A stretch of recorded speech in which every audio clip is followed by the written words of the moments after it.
How are you? Amazing. Amazing? Yes, ma'am. Why are you amazing? Because it's a beautiful day. Yes. Great attitude. Thank you. Good for you. What? He's in your class? Oh, that is well said. Nice. Excuse me. I just wanted to be part of that conversation because these days you don't hear a lot of people saying amazing or good day. So it's always good to hear something like that. Well, ladies and gentlemen, welcome. My name is Kwame Nchubuesiako, the Department Chair for Government. And I am very delighted to be given this opportunity to introduce our guest this morning. One of the reasons that I'm so delighted is that we have a lot of things in common. She is the eldest of what? 11 children, which is a big family. And I just mentioned my name. My full name is Kwame Bedu Nchubuesiako. I'm the 10th of 11 children. So you see we have a lot of things. Yeah. I hardly knew the 10th. Because she was the head of the 11. And the first time the first time I met her, she said, "Where are you originally from?" And I said, "Okay, I'm going to mention a country that nobody has an idea." And I said, "Oh, I'm originally from Ghana." She goes, "Oh, yes, Ghana Airways. I know how Ghanaians travel." And began to tell me my own history. Isn't that wonderful? Well, ladies and gentlemen, Kathleen Kennedy Townsend is an American attorney who was the 6th Lieutenant Governor of Maryland. That is where I got my first job in America. Rockville, if you know there. No kidding. That's our second biggest city in Maryland. Yes. She is the eldest, as I just told you, of Robert and Ethel Kennedy's 11 children. While she was growing up, girls in the Kennedy family were not expected to run for office. But after her uncle, President John F. Kennedy, was assassinated, her father wrote to her, and I quote, "As the oldest of the next generation, you have a particular responsibility. Be kind to others and work for your country." End quote. Her father was a U.S. Senator and front-running Democratic presidential candidate in June 1968 when he was assassinated.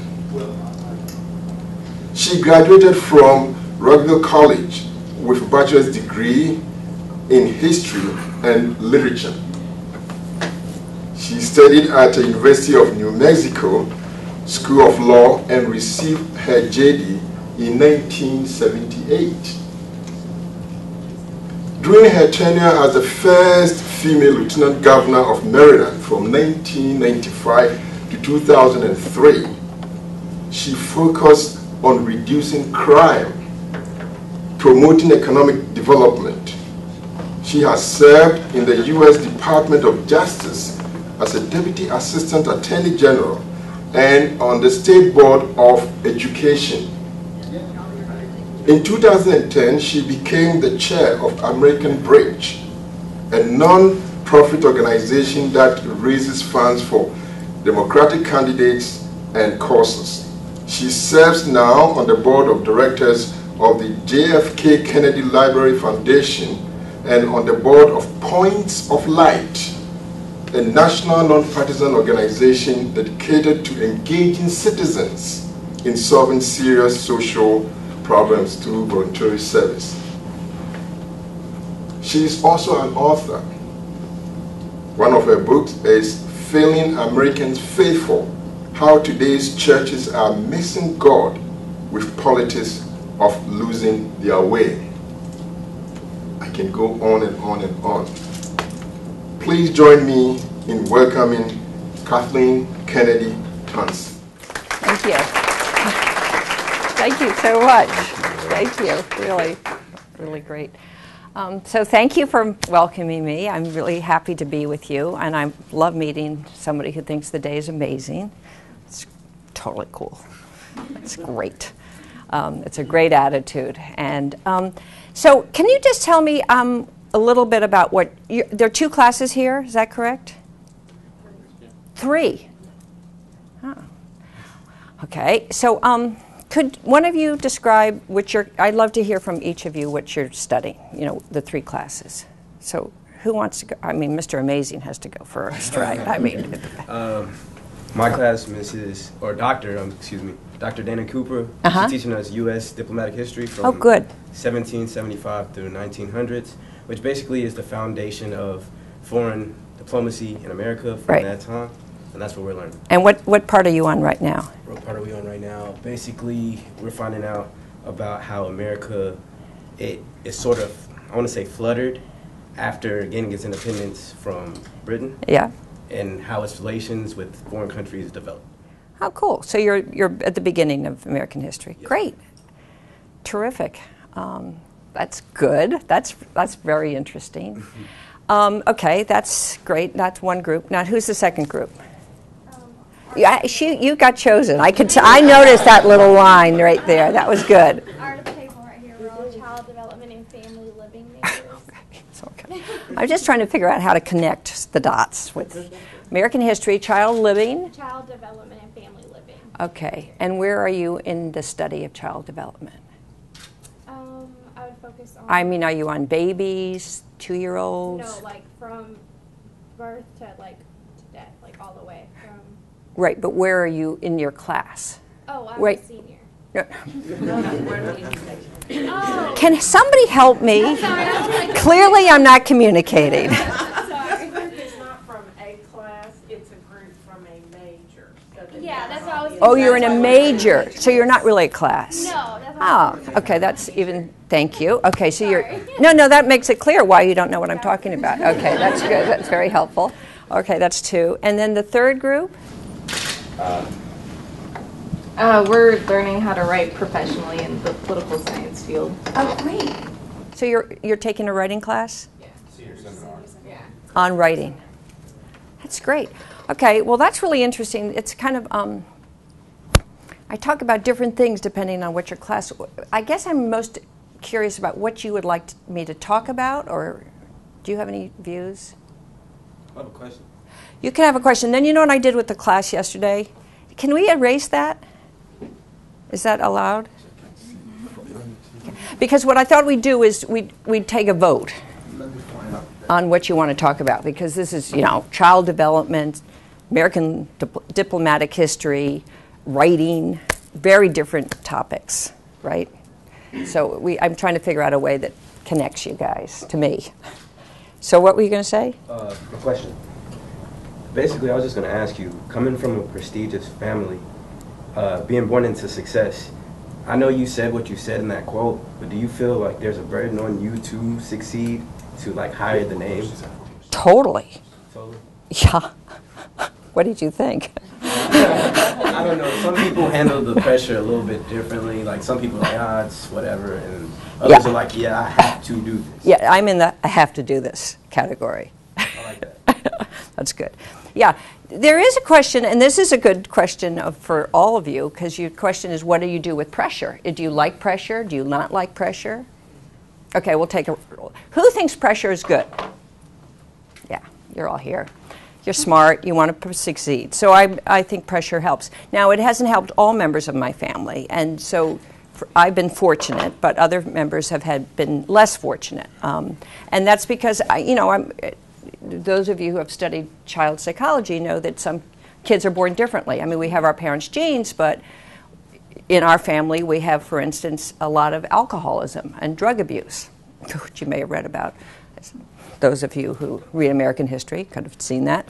And so that's another challenge. And so a number of my brothers and sisters have, spent a lot of time going to AA, and cousins, my cousin Christopher Lawford has written a couple books about, the importance of AA and getting off of drugs. And my cousin Patrick Kennedy, who was in Congress for a long period of time, went into Congress because he wanted to be with his father. He's very clear about that, who was the Senator Kennedy, but he was bipolar, so he had a very serious mental health problem, and he has now gotten out of Congress after his father died and is focused primarily on mental health issues.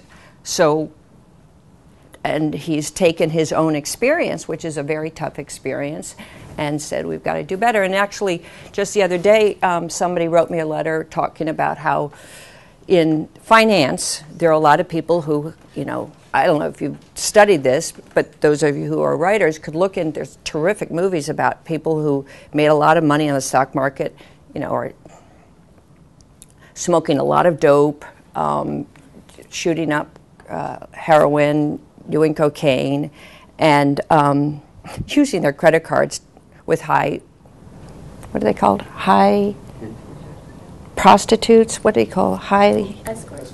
Escort services and all that kind of stuff. Using your, and charging it to the office. Really bad. None of them got prosecuted, of course. Not of course, but it's kind of, that's what happens. And so my friend wrote me and said, you know, if your cousin is interested in mental health issues, if you look at financiers, they're just doing so much, they've got a lot of mental health issues and they need help. And my cousin, Patrick, wrote me back and said, I hope that at one point the term "we the people" applies not just to people with mental health, because right now there's a lot of prejudice against people with mental health. If you've had a sibling or somebody you know, when they're depressed, they're not much fun to be around, and you kind of think, get your act together, and yet they don't really have the capacity to get their act together. Was that a longer answer than you expected? No. It was. You thought I'd talk forever anyway. Okay, so do any of you have any other questions? Yes? I mean, I can talk, but I'll answer your questions first. I'd like to know more about the interlude between you finishing law school, why you chose law, and what you did in between service to the country. Oh, okay. Sure. I chose law because my father had been the Attorney General, and I thought that law was the way that you can change a country. And I had seen that during the Civil Rights Movement. The lawyers really, I thought, were the heroes of the Civil Rights Movement. They brought the cases in, Mississippi and Alabama, in Texas, to say that we should all are created equal, and therefore you should obey that. And so I thought that law was a good way to bring justice.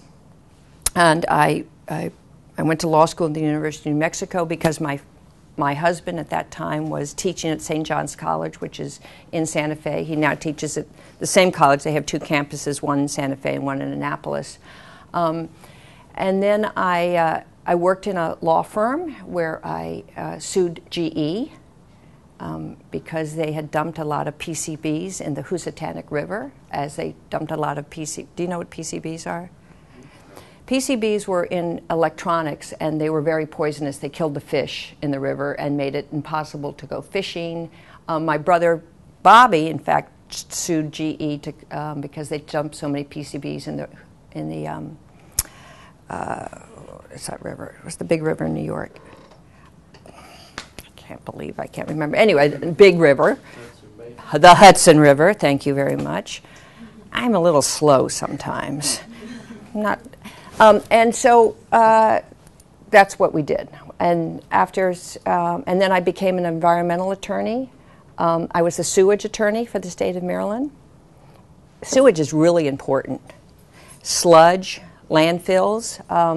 And in fact, I'm now you may not know this, but 15 miles from your campus, you have the largest plant in the country that does biodegradable material. Did you know that? You knew that. So I'm very excited. I'm going to do that because I'm very interested in waste. I think we should tax waste. Do you want to hear more about that? Okay. That's kind of leaping ahead. That's my future, not my past. But it seems that we have an enormous amount of waste, and if we tax waste, we could clean things up quicker. The United States, for instance, doesn't, if you look at the taxing of carbon, which is one type of waste, we're about 45th in the world in taxing that, and which means that we don't tax our pollution. So we should tax our pollution, and I think we should use those taxes in order to help seniors retire, because we have our Social Security system is really not taking care of as many seniors as they should. And most people, probably not you, because you're a little young, but the major issue of people between the ages of 35 and 55 is retirement security. Okay, that was a long answer. So anyway, I did sludge. That's fantastic. You want to tax sludge now. Huh? You want to tax sludge now. Yeah, and all the waste. I mean, if we stopped waste, if we taxed the waste, we would clean things up, we'd be more careful. Would you tax recyclable materials? Would you consider that to be waste? Well, it is waste. They might get a lower tax. I haven't worked it out completely yet. But if any of you want to do some research on this, I would love some help. I mean, it's an idea, and I know that San Francisco is doing a really good job of trying to reduce its waste, because waste takes up a lot of landfills and it seeps into the groundwater. I don't know, do you use groundwater here in East Texas, or do you use, huh? You have a lot. So you don't want to waste your groundwater. I mean, I was just last weekend, I was, remember did any of you come to my talk last night? Did you all have to go? Yeah.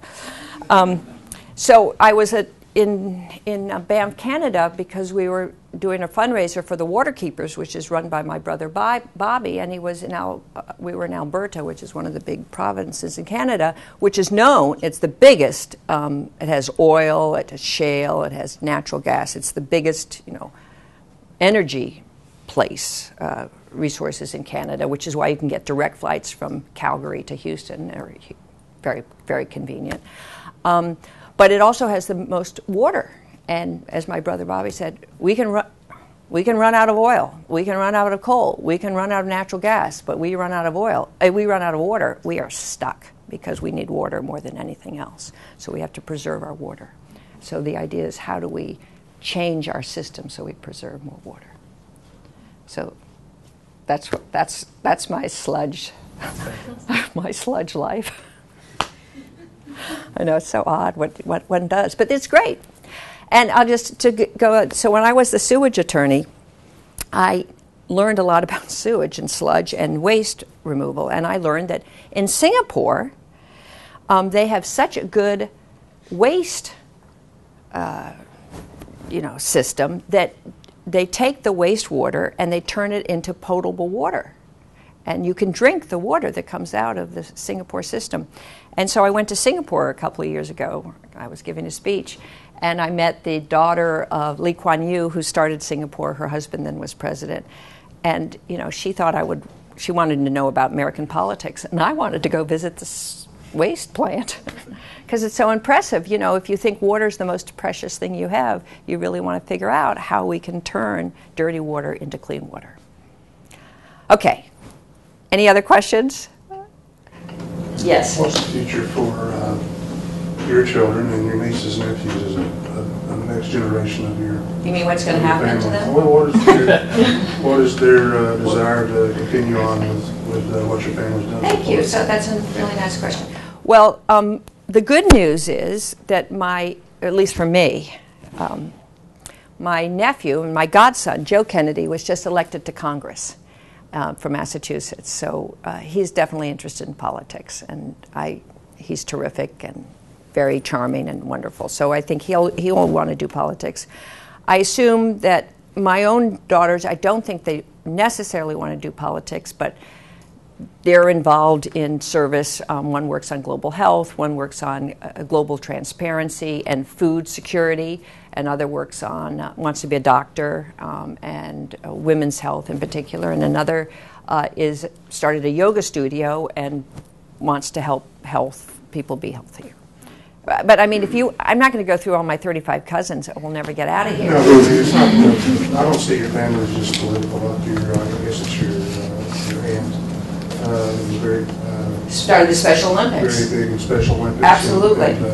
It's very near and dear to me. I have a child with disability. Do you? So, that's to me probably more important than the politics side. The politics, you always have partisan things that you have to deal with, biases to confront, and arguments to tend to. But not that their job is easy, but it seems like it's a better cause of and use of resources to try to really get in and dig in and try to help folks that are not really represented in society. That's right. Well, that's From what. that perspective, No, not she. the political society. Yeah, she did. Well, she worked really hard on that, so thank you. But she also changed laws. I mean, the law, Americans with Disability Act, I mean, very frankly, was an important law. So, yes, you can do Special Olympics, but if people are prejudiced against you, you can't get good education because you have mental you're mentally challenged, whatever. So she actually changed laws, and you may have seen that just about a month ago, there was an effort to make this an international law so that everybody in the world would be not prejudiced again and help those who have mental issues. And the United States Senate, and Robert Dole, who's a Republican, who is the nominee for the Republican Party, came and said, please pass this, and the Republicans in the Senate refused to pass it. You knew I was going to criticize the Republicans. I mean, what did you expect? So, you know, I agree, my aunt did a great job, but politics plays a role in who we are, and the fact is that the Republicans are allowing those in countries around the world. I mean, we have the best program in the United States is one of the best countries in the world as far as mentally challenged, and it was really unfortunate they didn't do it. And in Special Olympics is in about 172 countries. I'm making that up. It could be 132 countries. I don't really know exactly. So just so you know, when you say, well, she doesn't know what she's talking about, that's sometimes exactly correct. Yes? Okay, you said that you had something to do with education. Well, why do you think our country spends the most on education, but we're starting to fall further and further behind? And how do we distinguish against? That's a really good question. Why do we spend money on education and we don't do a good job? We don't always spend it well. That would be one answer. And it might be the case that we don't value education in the way that we should. That is important to do. And how we work with teachers. I mean, I'll give you an example. I sent my kids to our local public school, and my kids come from a very well-off family, as you've pointed out. We have computers at home. My husband is a professor. We have books all over our house. Drives me crazy, but we do. And so they're very fortunate, right? They're completely lucky. And the teachers in the public school that my kids went to had been there for 30 years. Same teachers. Because it's a really nice school. The kids are really well behaved. The parents are very involved and engaged. So if you add up their salaries of these teachers, on this nice, easy school, we spend probably $250,000 to $300,000 more in the school for the most well-off kids. And we put the kids who aren't well off in schools in which the teachers probably come right out of your program. They're there for a year. They're great kids, but they haven't had 25 years experience. And so we put the least experienced teachers in the schools with the biggest problems, and we put the best experienced teachers in the schools with the nicest, because if you're a teacher, that's where you want to be. It's much easier. You don't have to worry about fights in the hallway. So that's an easy description of how we don't spend the resources correctly. I mean, I can go on, but it's easy. A second way, I think, is, and I saw this in Maryland, the way we focus on education, we could do a much better job. In other words, I'm a big believer, and I've seen this to be true, that the best education requires you to do something. It's not just lecturing. Like, I know that you're all looking at me today as though you're interested, but I'm telling you, we would have a more fun time and we'd learn more if we did something together, rather than just me telling you things. there's just so much information the human head can absorb. I hate to be lectured to, and yet that's how we mostly do education, and it's boring. So, for instance, we did in Maryland, we had a test, like this is 25 years ago. We were one of the first states in the country that said, we should do testing of the schools. And as you can imagine, the schools that were the richest schools usually ended up doing the best on the test. I mean, that's what happens. And there was one exception. The one exception was a school in which the principal said, everything has to be experiential. And so all the kids had to do something it was a middle school, and it was all experiential, and they did the second best in the state. And they weren't a rich school, but how they taught was much more interesting. And I know that that's what you focus here at Stephen Austin, much more experiential, feeling. I'm a big fan of Montessori and the Waldorf school because I think, as I said the other day, I think everybody should learn to dance.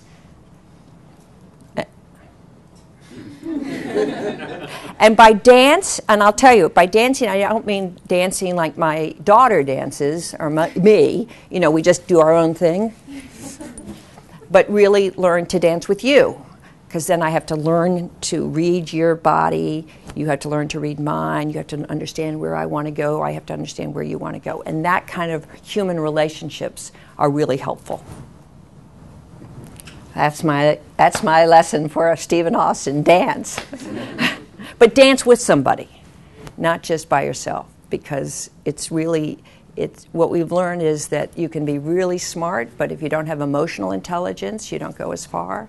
And dancing gives you much more emotional intelligence. You have to look into somebody's eyes and you have to read their body language.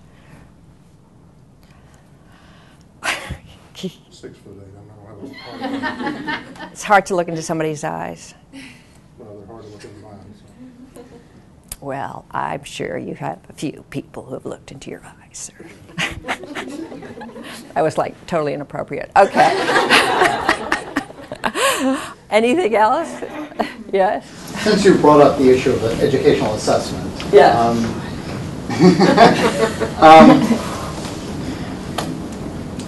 What is the value, in your opinion, of some of the culture of testing?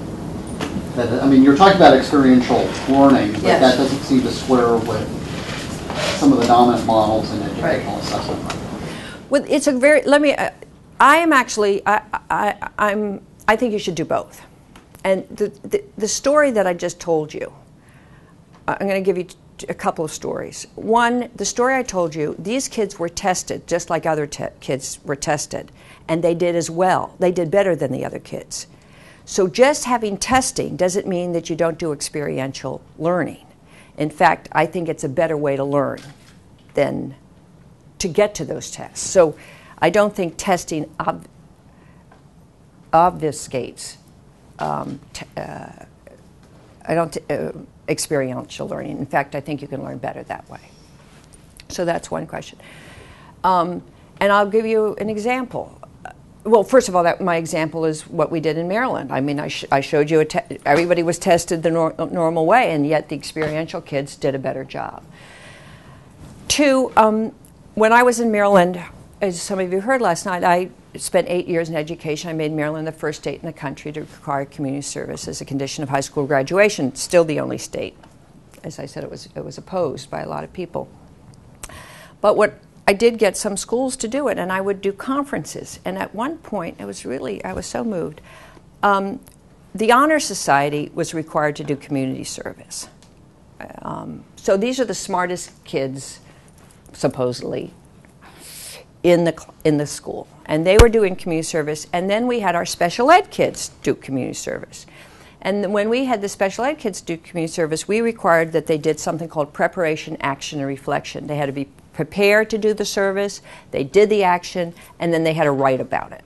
And I actually developed a book of readings from the great books, which gave people something to think about. Do we do good because it's interesting and fun, or do we do good because it's a duty? That would be an example of a discussion. Is revenge a good idea? And I'm telling you, I was in Baltimore City, and a lot of the kids thought revenge was great. What are the sources of happiness? You know, what makes you happy? And we read Thomas Aquinas. I'll tell you what he said. Of course, I'm going to tell you what he said. Taking a bath, laughing, hanging out with friends, learning something new about the world. It's kind of interesting. So we would discuss, are those the things that would make you happy? Anyway, so we had the special ed kids do those readings. And then they gave their speech about their community service. And they were so much more eloquent than the Honor Society kids. Absolutely no comparison. And most of the people in the audience had no idea that they were the special ed kids because they had learned to think about their experience. So it's not just the experience that's important, it's the reflection. It says, you know, Socrates said, an unreflected life is not worth living, which means think or die, which is a little heavy, but but that's true. And so what I think your question of testing is, I think we should do action, experience, and we should then think about it. Because if you just do the action without thinking about it, there was this great story about how we were doing community service, and one girl, one week, I went to the senior center and I handed out popcorn. Second week, I went to the senior center, I handed out popcorn. Third week, I went to the senior center and handed out popcorn. Well, clearly, she didn't learn anything. So it's not just, I'm glad you figured that out, but so it's not just the it's not just action that matters, it's action with thinking and reflection and reading and discussion. Okay, anything else? Yes? What do you think about Hillary in 2016? I hope she runs. I think she'd be great. I think she's had enormous experience. I think she's passionate. And there are a lot of things I really like about Hillary, but what she's terrific about, she really cares about how real people live. So, you know, I'm working with her at the State Department now a little bit on student exchanges. And so I was down in Cartagena, Colombia with her. And most times, traditionally, when you're a Secretary of State, you spend your time talking to the presidents and the other Secretary of State, and you just deal with the important people. She spent a few hours with women entrepreneurs who are making small crafts because she wants to lift up everybody, not just do diplomacy with the people who've already made it. And I love that. That's, I think, a terrific way of being, which is to say, we're not just with the winners of today. We want to create winners all the time. Yes. Okay, could we talk about diplomacy, and then I can ask my question. Okay. Speaking of Hillary in the State Department, your thoughts on having 3 women as Secretary of State in a row? Hillary is the first Secretary of State that's a man in, what, 20 years? Yeah. So I was wondering about your reflection about 3 women holding that position, particularly in a row, and then also your thoughts on Kerry as Secretary of State going forward. Okay, well, first of all, I think it's cool that we had 3 women. Of course, I loved Madeleine Albright because she said, as you know in life, you could be a woman or you could be African American and you could get to a place of power and say, I did it by myself and I don't owe anybody else. I don't want to bring up anybody else with me. Or I'm Irish and I did it on my own and nobody else. And what I learned from my family is, no, we get to where we are because people helped us in all sorts of ways. And I can go to that. And what Madeleine Albright, one of her great quotes was, I don't know if did you study this? Her great quote, there's a special place in hell for women who don't help other women. Which I love. Just thinking, what place in hell would that be? So I like that. I didn't see that Condoleezza Rice made a special effort at all in lifting up women or lifting up helping other African Americans, and yet she was very much helped in many ways through the civil rights movement. And you know, I think it's always good to acknowledge where you came from, how you got there, and thank people. Gratitude is one of the greatest virtues you can have. I know you now have values here at SFA. What are they? Does anybody know what they are? No, that does not count. That's cheating. Who can tell me what they are without looking at the board? Anybody want to volunteer? You've already been able to look at the board, so you know I can't. What would you say? Respect, caring, responsibility, unity, and integrity. Okay. You know what's missing? I'm going to tell you what's really missing. I have no idea what unity means, but I really have no idea. Like none, zero, zilch. But gratitude. There's no gratitude in there. Appreciation. Huh? I think you should redo them. Huh? No, that's interesting. There's no gratitude. Gratitude is one of the greatest virtues because it makes you grateful and you're not all the time thinking, I deserve more. It says, thank you for helping me. I mean, you made me so happy when you said your day was amazing. What a wonderful way to start off a class. Thank you. And you know, your gratitude towards my aunt was so lovely. I mean, it made me feel wonderful. And I don't know, I think you should have gratitude. I don't know, I clearly am not going to make any impact on that. Well, actually, the person who's kind of leading the lunch today was involved in developing that, so I'm sure you could share that with. And you're darn right I will. And the other, okay, so I'm going to tell you two virtues that I think you're missing. Of course, that's the great thing about talking about virtues, because you can always say, well, what's missing? Courage. There's no courage up there. And, you know, courage is the most important virtue, because it's the one virtue that makes others possible. Because it's like, I'm just choose you, because you're sitting there to me. But I should be caring. But you might be an unpopular person. So I don't want to be caring to you because it wouldn't be popular. It would take courage on my part to be caring for you. And so courage really makes that possible. So I think you should have courage and gratitude. But I'm sure you had a large discussion about this, right? Did you have one? No. Did the students get involved in choosing what their virtues were? I think it was started by student government like around 2 years ago. Student government. Well, you know what Thomas Jefferson said. You have to have a revolution every 20 years, which is actually not true. You have to have a revolution. What Goethe says, you only win your freedom and existence who daily conquers it anew. Heavy. But the whole point is you have to revive each year what your virtues are. Okay, I'm not going to criticize your virtues anymore. I mean, obviously they're wonderful, although I still don't understand what unity is.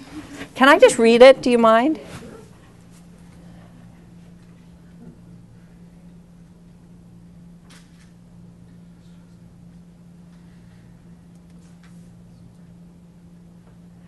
It's really that. So that's really not unity. That's loyalty. It's interesting. If you read it, it's all about loyalty. Why are you laughing? Oh, it says it there. Huh? Why? It's about coming together as a campus. Yeah, but you know, it's really, if you read it, it's all about loyalty. And loyalty is a good virtue, and it's an ambivalent virtue, because sometimes loyalty, like in the mafia,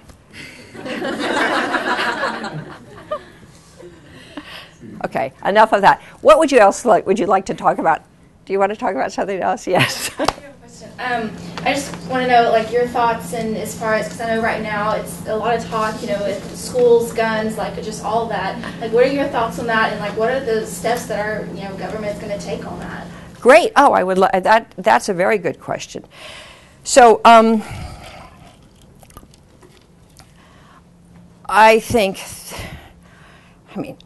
we have far too many guns in the United States, and they kill far too many people. I mean, we've had, you know, thousands and thousands of people die because of guns. And there's somebody who says guns don't kill people. People kill people. Yeah, but they use guns to do it. And then, you know, we have consumer protection that says we should not have dangerous toys. We have consumer protection that says our cars should be safe. Well, guns are dangerous. And I mean, I'm just going to give you my experience and how we should definitely do, 60% of all guns sold in the United States don't have background checks. You should know who you're selling a gun to. I mean, in Maryland, I remember I was, in charge of our anti-crime policy, so we did a lot with guns. And two police officers were killed because people who had mental health issues got a hold of guns and just, mowed them down. I thought that was outrageous, and so I thought we should do background checks and make sure, we know who's buying the guns. We wanted to take guns out of the hands of people who abuse their family members. Why should they get guns? Because they've obviously hurt them before, and so we had a program to get guns out of those who had abused family members. We had a program, although I think it was then gotten rid of, that you could trace. Every gun has a particular tracing, right? And so we wanted to track. We wanted to register all the guns and see what they were used on, and it would help us solve crimes a lot sooner. The NRA was against that on a national level. I think it's crazy. I mean, and what the NRA seems to want to do, look, I think hunting is fine. I mean, my daughter's boyfriend was in the special ops. She was a vegetarian. She was a yoga teacher. She was a vegetarian. He kills 2 deer, brings them to the house, and she has to, what do? Cut them up, make deer stew. So, she did it. And, so I understand that hunting would be great, but there are too many people who are killed with guns in the house. Most guns in the house kill people. In the house. Suicide.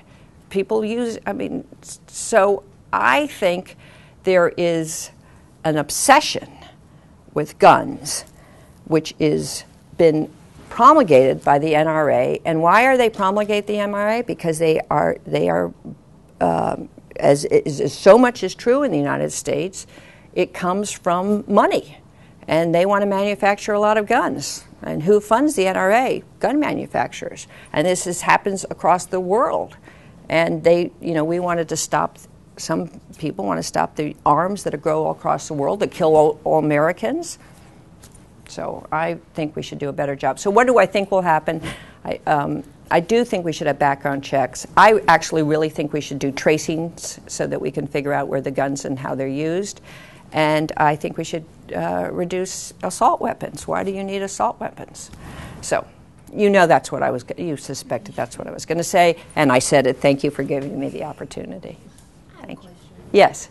Lately, the nature of politics has changed dramatically, and it seems as though our elected leaders are more concerned with making a name for themselves and making the nightly news as opposed to making a general difference in the world. When did that change occur, and do you think we could ever get back to making a difference as opposed to just being on the news? Well, I think, in fact, that politics has always been pretty bad. I mean, if you go back, who's reading American history? Are you guys? I mean, you read what they said about Thomas Jefferson. They didn't have the nightly news, but they said really bad things about him. And George Washington was probably one of the only presidents they didn't say bad things about. But look, politics is the alternative to war. So the fact that they say terrible things, that's what they do. And I don't think we're going to go back. I mean, I think they're always going to say terrible things. And my belief is that, look, it's better than war, really, and we're fighting over real ideals about what we want. Now, there's some people who are completely horrible. I completely agree with you. But mostly, we really have different views about what makes a country strong or what makes a country great or what makes you strong or great, and we're going to fight about it, and we're going to use any tools to say what we want. I mean, look, I grew up, my father was killed, my uncle was killed. That hasn't happened recently. So, I think we've gone through much worse times. We had the civil rights movement and riots in the streets, and lots of people were killed, Martin Luther King and Medgar Evers. So I've seen a situation in a world in which was far worse. So now we're just screaming at each other, but we were killing people when I was growing up, and that I find really horrible. The Civil War killed, hundreds of thousands of Americans because of the politics didn't work. So I think we've seen far worse times in our country. I don't think it's great now, but I think I've seen far worse. That's my experience. Yes. I'm really interested in social work Uh-huh. and things like that, and I was wondering what you thought about if we educate in schools more about poverty and homelessness Yes. and those social issues and stuff like that. Do you think that the system then could work out better? The system could find a better way to work? Yeah. Thank you for that question. Yeah. No, we have, look, and this is really, that's a very important question. We used to have, this country cared about social justice. There were periods in our country in which we actually said we should have opportunity for all. And not just the word opportunity and say, you have as much opportunity as you, even though you grow up with a single mother and you grow up with, a rich mother and father who stay together and have 5 televisions and 4 computers and access to everybody in the world. I mean, I'm just making, I don't know, I'm picking on you because, huh? You actually described me perfectly. I can describe myself that way. Clearly I was very fortunate, and I am in a very different situation than somebody who's grown up in, the Delta in Mississippi. I mean, and to pretend it's all equal is wrong. And what happened was, is you had a situation, and I can describe it very well. At one point, Bill Simon, who was the Secretary of the Treasury under Nixon, and Justice Powell, who at that point was the head of the Chamber of Commerce in Richmond, Virginia, and then became a justice of the Supreme Court, said, we don't like this whole focus on social justice. We don't think this is really good for our country. And we want to change the values of our country. And they set out very explicitly in the early 70s. They started the American Heritage Institution and the Cato Foundation, and to say, we are going to say that what America is based on is individualism. And the individualism and freedom is really what America is all about. Not true. Not true. But that became the end-all and be-all. And so there's this whole shift in culture as to what mattered. For instance, when I went to college, I went to Harvard College, and my mother called it Radcliffe. My mother couldn't even remember where I went because it was Radcliffe, but it was really Harvard, which is a very prestigious college. Only 3 members of my class in 1973 went on to business school, because we were growing up at a time in which we were supposed to be involved in social justice. That was the cool thing to do. It's what anybody who wanted to do social justice, you got a pat on the back. You were a social worker. You were a hero. They wanted to change that. And they said, no, the great heroes today, and you saw this in the Republican convention, and if there are Republicans in the room, you're welcome to argue with me. I mean, you ask me, of course I'm going to have an opinion.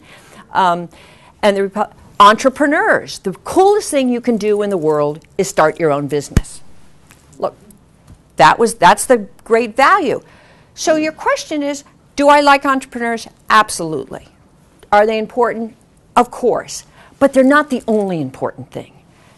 Social justice is also important. Making sure that we're all in this together is also important.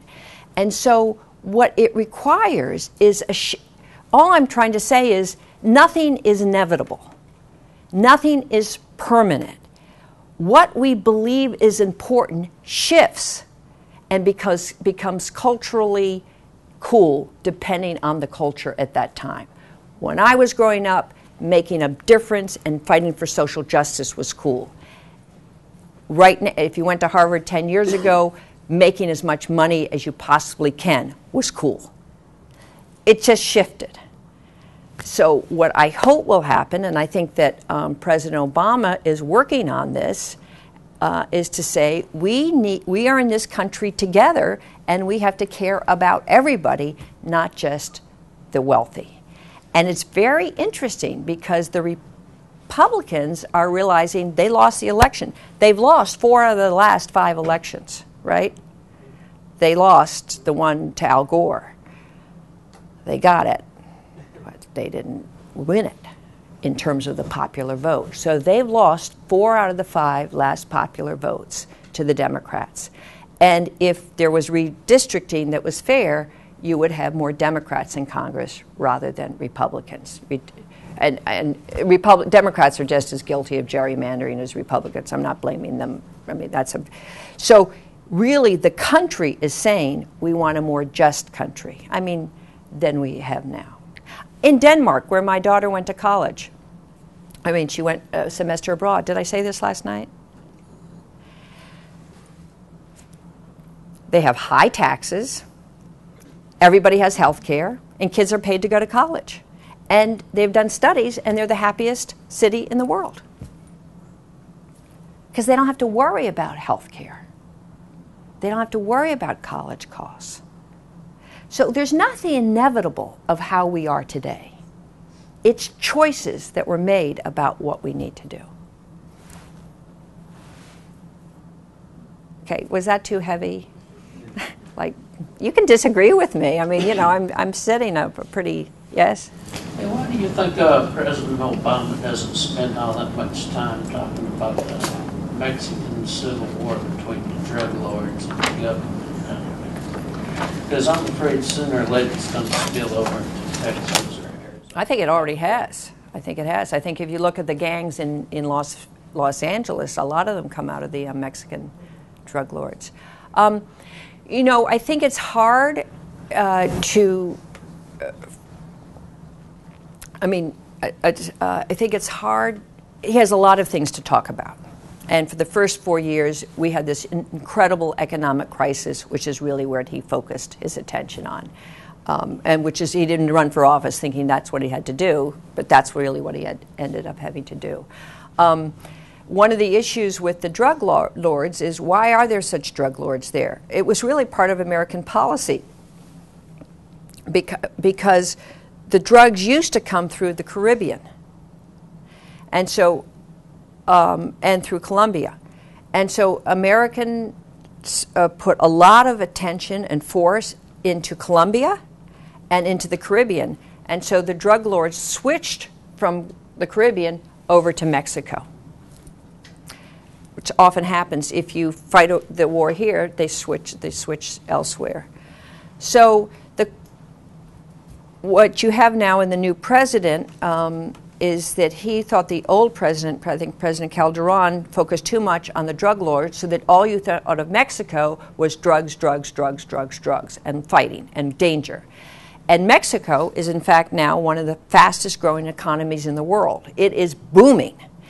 And so he wants to focus on how they're doing well rather than how the drug lords. I think that's the easy answer. I don't think President Obama focusing on Mexico is going to work unless we did what we did in Colombia, which is to give a lot of money. And I don't know whether Americans want to spend a lot of money in Mexico drug wars. That's the easy answer. There's probably something. Well, there's just more people that died there in the last 5 years than died in Afghanistan. Yeah, no, you're right. The drug wars are horrendous. You're exactly right. There are a lot of people. I went to the Summit of the Americas, and a number of countries said, we should legalize drugs. Anyway, that's a different issue. Anything else? Yes? Now that Colorado and Washington legalized marijuana for recreational use, yeah. Do you think we should reform our drug laws or keep them the same way? Yeah, I think we should reform them. I don't think, marijuana is, the way I think we should spend our money is I would reform our drug laws and then put more attention into drug treatment and advertising that drugs are dangerous and alcohol is dangerous, which they are. And I think that would be a better use of how we spend our money. I would legalize it or medicalize it, and then spend a lot of attention on trying to get people not to do it, rather than spending a lot of attention on putting people in jail, putting them in debt, doing the AA. I just think that would be a better use of our funding. Yes? Before the Great Depression, the majority of welfare was handled by the state and the communities. Do you think that our system now should evolve back to that and make it more efficient, or what's the future of? Yeah, you know, it really, it's a very good question. The person who thought this is an amazing day is walking out on me? I have to go to work. Okay. Thank you. I think this is the last question. It was a very good question. Okay. Thank you. What is your name? Dexter. Dexter. I like Dexter. Can we give Dexter a round of applause for being so positive? Yeah, I think that's a really good point. The only challenge is, and this is really the problem, I mean, I think that locals often know best how to handle their issues. And so funny, nobody asked me what I did as lieutenant governor and actually did to reduce crime. But what I found is the more you can make it locally based with local leadership, the better off you are. So my heart goes out to that, to what you say. The challenge is that you have states like Texas, which doesn't do a very good job of taking care of those who are not well off, versus states like New York and Massachusetts and California. I don't know about California. So there's a real discrepancy between how some states do it and other states do it. And do you think as a country that's fair? But so that's the argument against it. But if every state was really committed, I'll just end with the example of Texas.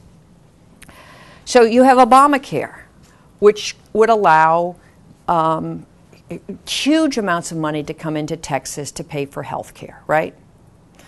And it would mean that your local hospital here wouldn't have to be did I say this last night? I said it yesterday. I knew I'd said it once before. Thank you. So basically, here in Nacogdoches, you have a tax base. How do you spend your taxes? You have decided to spend it on the hospital. You could decide to spend it on economic development and education, but you decided to spend it on the hospital. However, if you had a governor who took Obamacare would pay for that hospital, and you could spend your local taxes on education and economic development. I'm leaving you with that dilemma. Thank you so much for listening to me. I totally appreciate it. Thank you. Thank you very much.